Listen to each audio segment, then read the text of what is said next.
Assalamualaikum warahmatullahi wabarakatuh. Waalaikumsalam warahmatullahi wabarakatuh. Bismillahirrahmanirrahim. Alhamdulillahi rabbil alamin. Wassalatu wassalamu ala ashrafil anbiya'i wal mursalin, sayyidina wa maulana Muhammadin wa ala alihi wa ashabihil mujahidin at-tahirin, amma ba'du. Saudara-saudara kaum muslimin rahimakumullah, pada pertemuan terdahulu kita sudah membicarakan orang-orang yang menjadi teman-teman setan dalam kehidupan di dunia ini. Maka pada pertemuan kali ini kita akan membicarakan tentang siapa yang menjadi musuh-musuh setan di dalam kehidupan. Dengan satu catatan, berbahagialah mereka yang menjadi musuh-musuh setan, tetapi celakalah mereka yang menjadi teman-teman setan.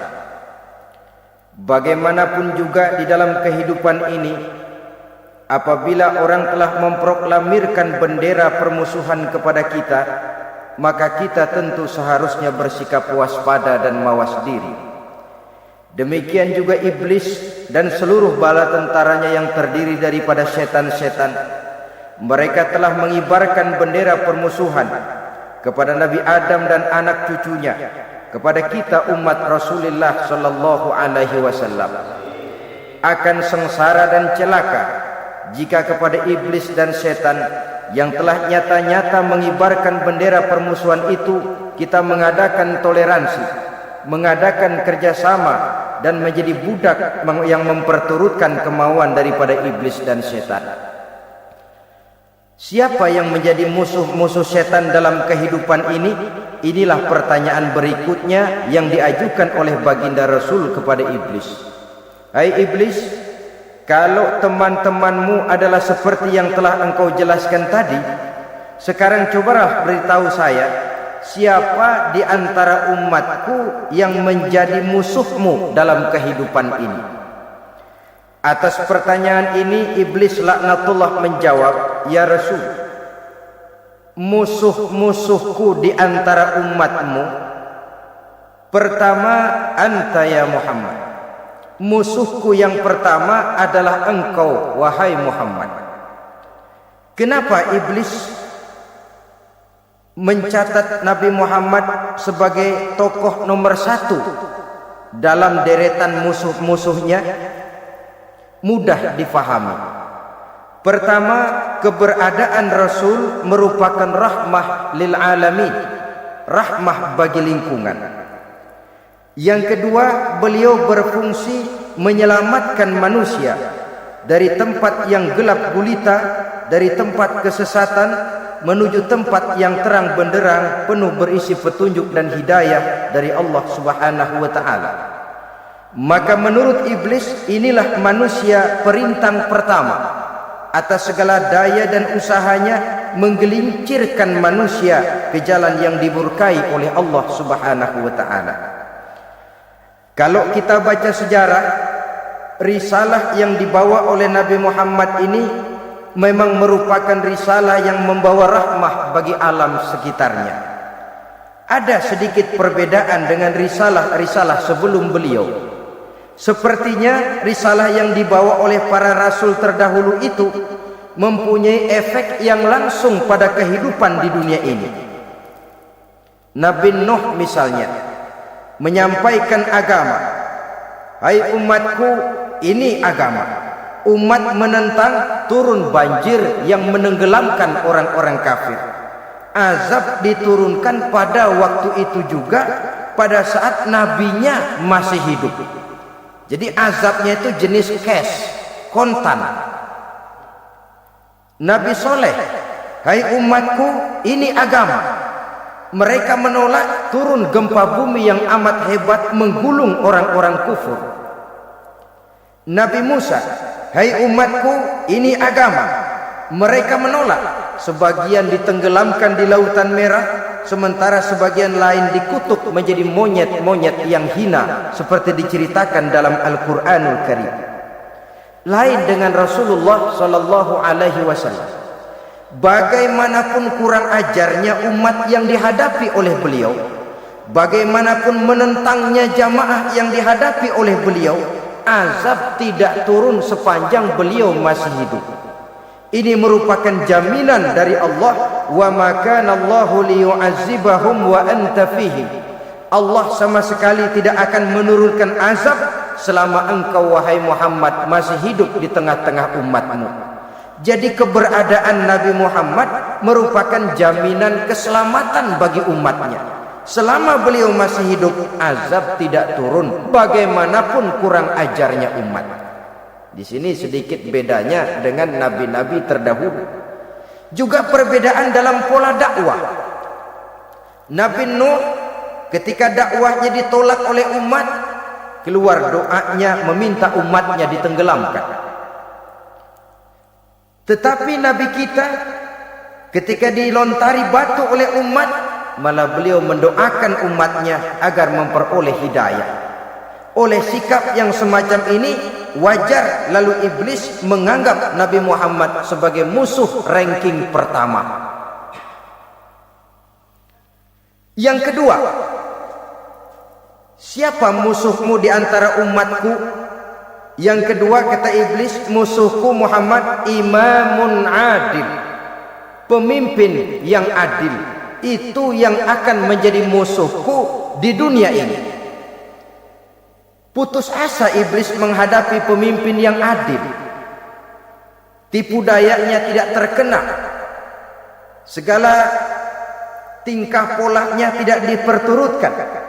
Imam yang adil, pemimpin yang adil merupakan musuh daripada iblis laknatullah alaihi. Apa sebabnya? Karena pemimpin yang adil mempunyai dampak dalam kehidupan di dunia ini. Melindungi orang banyak, menenteramkan orang banyak. Makin aman, tentram, tenang situasi dan kondisi, makin mudah orang melaksanakan ibadah. Makin tekun orang melaksanakan ibadah, makin dekat dia dengan Allah. Makin dekat manusia dengan Allah, makin jauh dia dari iblis. Sebab dua hal ini selalu kontradiktif. Jika kita jauh dari Allah, tentu dekat dengan iblis. Jika kita jauh dari iblis, harus dekat tentu dengan Allah, dan begitu selanjutnya. Dalam kaitannya dengan kehidupan kita sekarang, saudara-saudara, disinilah perlunya mempersiapkan manusia. Membangun manusia itu jauh lebih sulit daripada membangun jembatan. Membangun manusia itu lebih sulit daripada membangun gedung-gedung bertingkat. Termasuk membangun dan mempersiapkan calon-calon pemimpin yang adil di masa yang akan datang. Membangun jembatan penting, tapi lebih penting daripada membangun jembatan adalah membangun manusia yang bikin jembatan. Sebab kalau manusia yang bikin jembatan tidak dibangun lebih dahulu, saya khawatir jembatannya nanti habis dimakan oleh yang bangun jembatan. Mengaspal jalan raya penting. Lebih penting dari mengaspal jalan raya, membangun manusia yang mengaspal jalan itu. Sebab kalau manusia yang mengaspal jalan bermental rusak dan bejat, saya khawatir jalan belum selesai, aspalnya habis dimakan oleh yang ngaspal. Inilah pentingnya membangun manusia pembangunan. Semua tugas-tugas besar, semua pekerjaan-pekerjaan yang baik harus berangkat dari niat yang baik, berangkat dari hati yang bersih. Siapapun adanya kita, apapun profesi kita. Yang jadi kiai, marilah berangkat dari niat yang bersih. Yang jadi mubalik, marilah berangkat dari niat yang bersih. Niatnya itu mau menghidupkan Islam atau mau cari hidup jual Islam. Kalau mau menghidupkan Islam, mari sama-sama kita berjuang.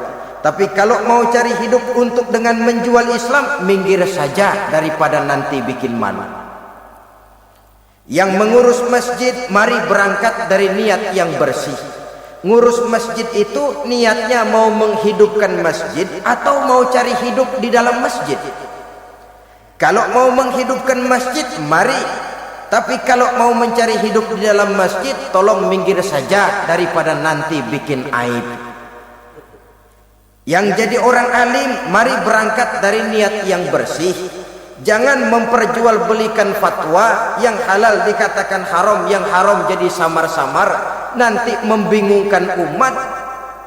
Berangkat dari niat yang bersih, membangun manusia, pembangunan. Ini barangkali istilah yang lebih kena. Saudara-saudara kaum muslimin rahimakumullah, setiap kita pada hakikatnya punya bakat. Secara fitrah yang kita bawa, bakat apapun kita ini punya. Saudara punya bakat jadi pemimpin, saudara pun punya bakat jadi pengkhianat.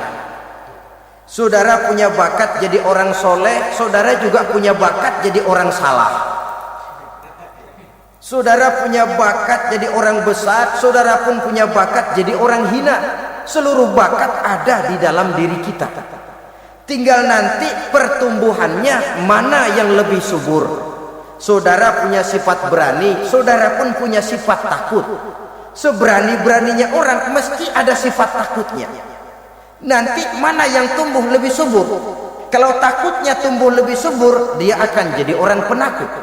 Kalau beraninya yang tumbuh lebih subur, dipupuk oleh lingkungan, pendidikan dan sebagainya, dia akan tumbuh jadi orang pemberani. Oleh karena itu, agama merupakan lingkungan yang subur untuk menumbuhkan benih-benih yang baik yang kita bawa bersamaan dengan lahirnya kita ke alam dunia ini.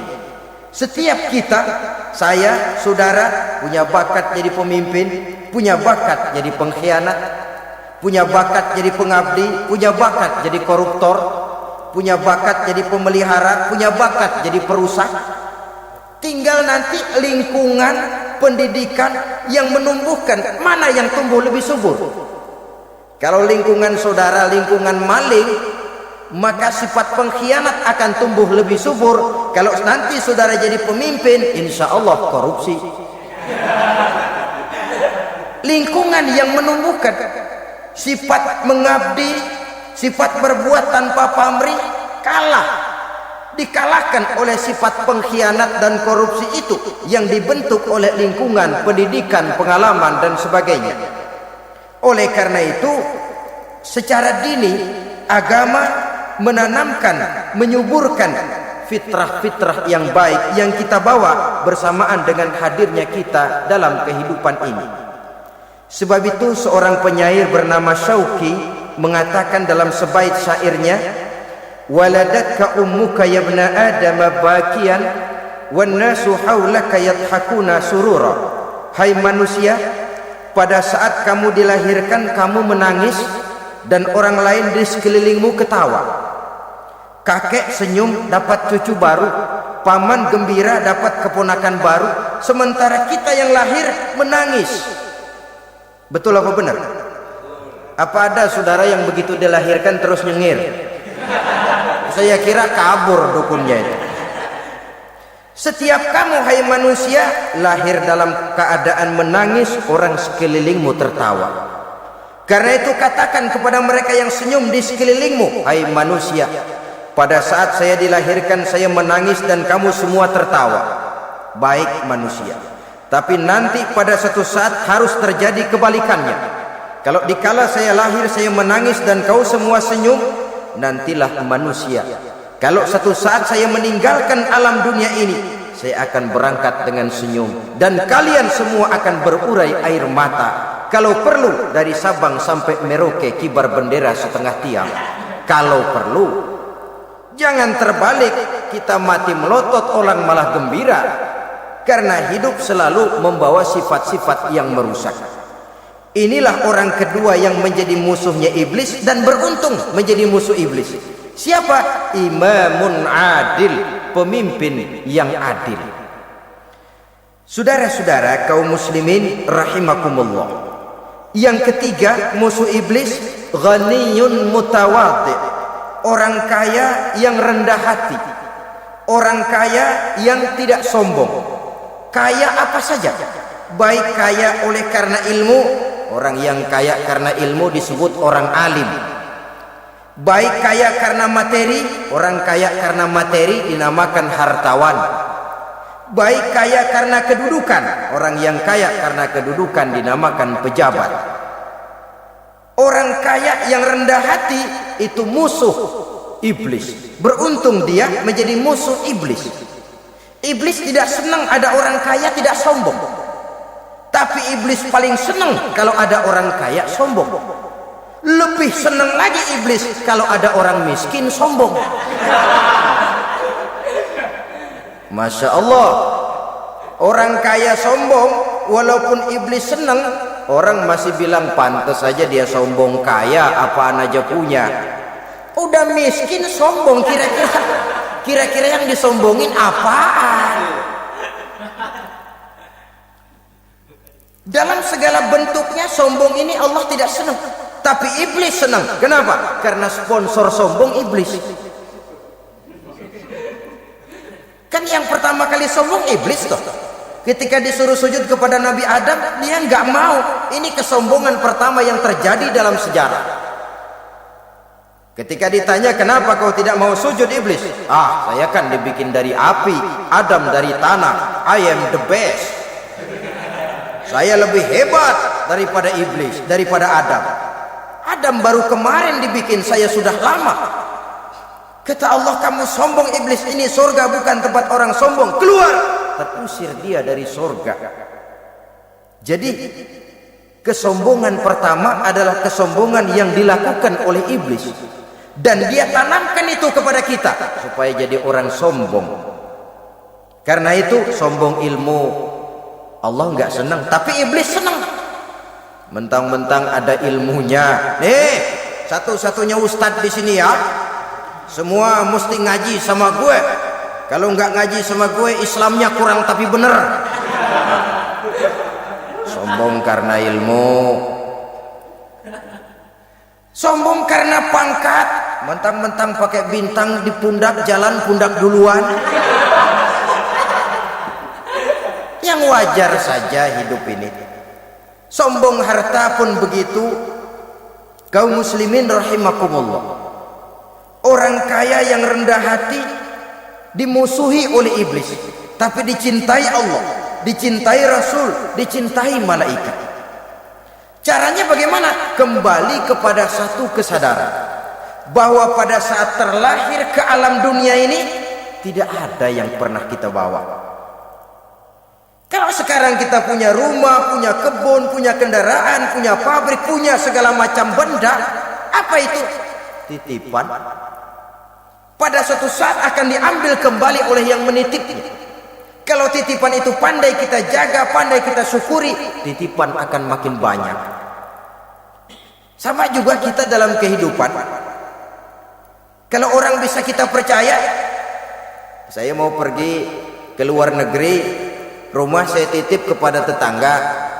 Saya pulang dari luar negeri, isi rumah tetap tidak berkurang, malah dibersihi, malah disapu, dihilangkan kotorannya. Tentu bukan main syukur saya, girang saya. Akan bertambah kepercayaan saya untuk menitipkan apa saja. Ini makna la in syakartum la azidannakum wa la in kafartum inna azabi lasyadid. Kalau kamu pandai bersyukur, aku tambah nikmat. Tapi kalau kamu ingkar, azabku teramat pedih. Artinya apa? Nikmat bisa berubah menjadi azab kalau kita tidak pandai mensyukurinya. Ma'asyiral muslimin rahimakumullah, orang yang kaya ilmu lalu rendah hati, tidak selalu ingin menonjolkan diri. Ini kadang-kadang yang tanggung ini yang bikin berabe. Alim bener enggak, geblek bener juga enggak. Yang sedikit-sedikit mau nonjolin diri. Kalau nggak jadi imam nggak mau ke masjid, nggak jadi imam nggak mau ke musola. Pokoknya kalau nggak jadi imam marahan sama musola. Macam mana?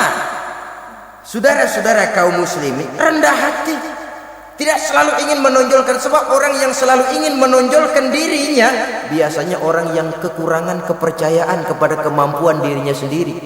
Dia selalu ingin dinomorsatukan. Dia selalu ingin ditempatkan pada ranking teratas. Dia tidak percaya diri.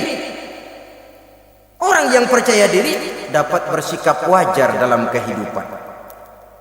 Begitu juga kaya karena harta, dengan menyadari bahwa harta bagaimanapun banyaknya titipan dari Allah, pada suatu saat akan kembali. Dia harus dimanfaatkan sesuai dengan kehendak yang menitipnya. Begitu juga kaya oleh karena pangkat, kedudukan dan jabatan.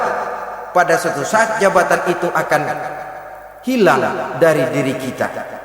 Karenanya sering saya jelaskan bahwa pangkat di dunia ini yang paling tinggi pensiun. Titel yang paling akhir almarhum. Saudara setuju atau tidak, titel itu akan saudara dapat.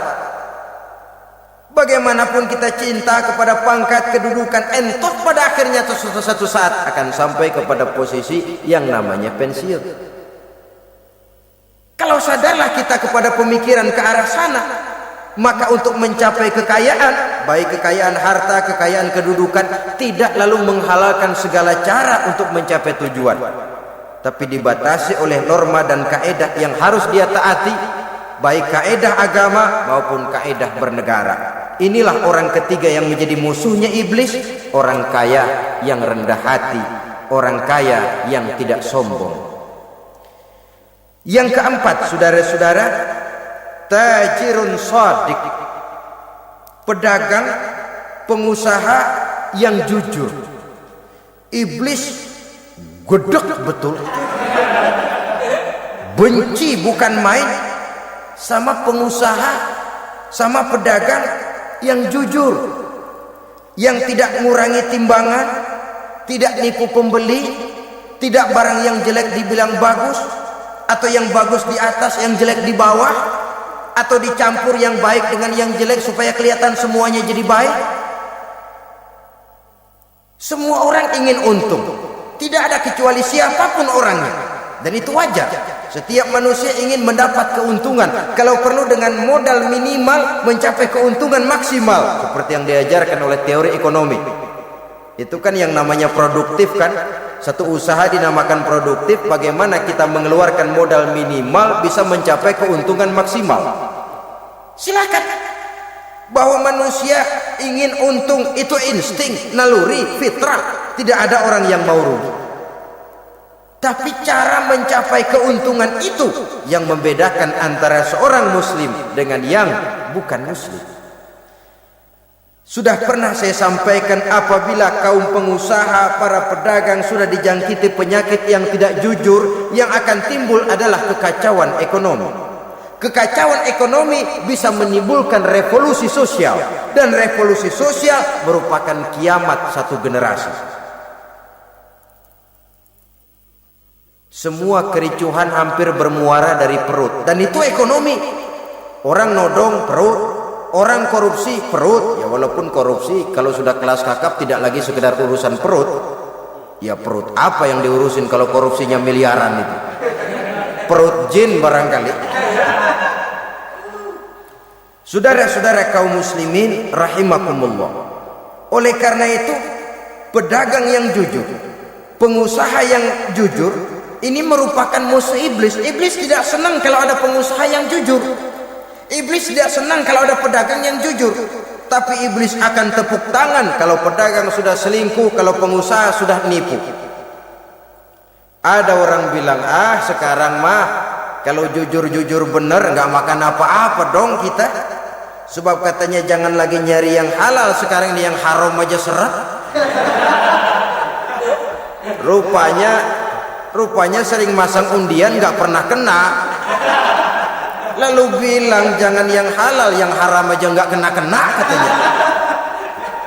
Sebenarnya bukan itu masalahnya, saudara-saudara. Bukan itu masalahnya. Masalahnya ialah bahwa kejujuran membawa keberkahan. Ini kalau kita berpikir dengan kacamata agama. Keberkahan merupakan sumber ketenangan. Dan ketenangan ini tidak bisa dibeli dengan materi yang bagaimanapun banyaknya. Walaupun kita punya percetakan duit, ketenangan itu nggak bisa dibeli. Jangankan cuma punya duit banyak, percetakan duit saudara punya mau membeli ketenangan yang berasal dari keberkahan sulit. Jadi kejujuran membawa keberkahan, keberkahan membawa ketenangan. Jangan macam dulu tukang sol sepatu. Ditanya oleh temannya, "Bang, ngesol satu hari dapat berapa?" 200 rupiah. Sembayang enggak? Enggak. Islam? Islam, kalau Islam.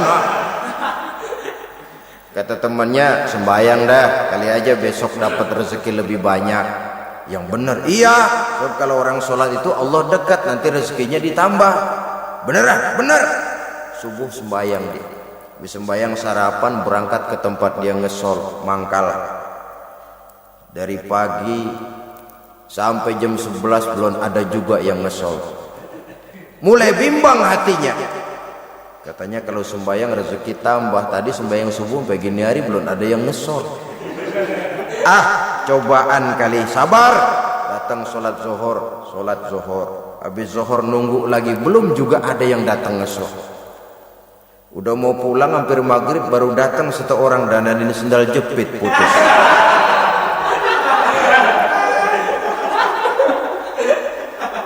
Sudah bayar 25 rupiah, pulang dia si tukang sol ini, ketemu sama temennya yang nyuruh sholat tadi. Ditanya, "Bagaimana penghasilan ini hari?" Apa dijawab? "Gua kapok deh sembahyang."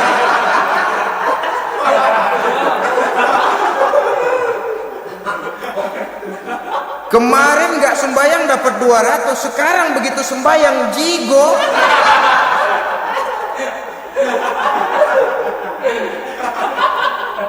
Dia tidak sadar bahwa dengan dari kacamata agama 25 rupiah yang membawa berkah jauh lebih baik ketimbang 200 uang panas.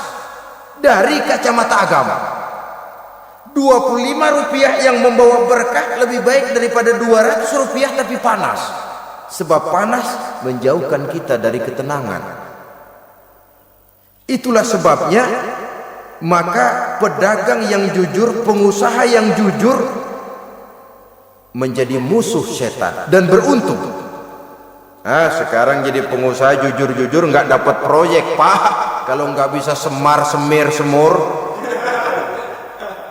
Padahal agama sudah menjelaskan ar-rashi wal murtashi finnar. Orang yang nyogok dan orang yang disogok dua-duanya neraka. Kenapa? Join termasuk ta'awanu 'alal ismi wal udwan. Bertolong-tolongan dalam berbuat dosa dan kesalahan. Kalau hadiah, lain hadiah. Kalau sedekah, lain sedekah. Tapi yang namanya semir, suap, ar-rashi wal murtashi finnar. Saudara-saudara kaum muslimin rahimakumullah. Jadi pedagang yang jujur, pengusaha yang jujur merupakan salah satu roda perekonomian. Kegoncangan ekonomi akan menimbulkan dampak sosial yang sangat luas dan kompleks. Yang pada giliran puncaknya, dampak paling negatifnya, dia sanggup menggerakkan terjadinya revolusi sosial. Bukankah sebagian besar gerak hidup manusia dimotivasi oleh keinginan untuk mempertahankan kelangsungan hidup? Dan kelangsungan hidup artinya mulut. Mulut itu artinya perut, dan itu artinya makan. Setelah itu mungkin baru pangan, baru sandang, baru dia berpikir pakaian dan sebagainya.